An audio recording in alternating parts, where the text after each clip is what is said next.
Hi guys, magluluto po tayo ng Chinese soup. Ayan nga po yung kanyang mga sangkap. Meron po tayong pork ribs. Hinugasan ko po muna yung pork kasi po papakuluin ko po siya. After po makuluan, hugasan ko po siya ulit. At yan, nakapagpakulo na po ako ng tubig ulit. Nilagay ko na po yung pork ribs na pinagpakuluan ko kanina. Nagayat ko na rin po yung ibang sangkap tulad ng carrots, mais at iba pa. At meron din nga po tayong balat ng orange, yung dry po. Tapos meron din po tayong brown dates. Yan po ay matamis. Yung balat po ng orange is isa po yan sa sangkap natin pampawala po ng lansa. Mahilig po yung mga Chinese dito sa ganyan. Ayan, nilagay ko na nga po lahat dahil nga po kumulo na po yung ating pinagkuluan na pork ribs. Ayan. Lungso po siya, so ano siya, maabot po siya ng 3 hours.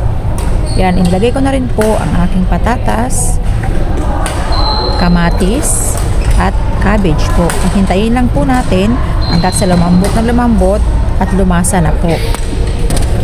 Dinagdagan ko nga lang po siya ng tubig dahil mabilis po siya mag-absorb. Siguro po gawa po ng mga gulay. Ayan, kulo na po siya.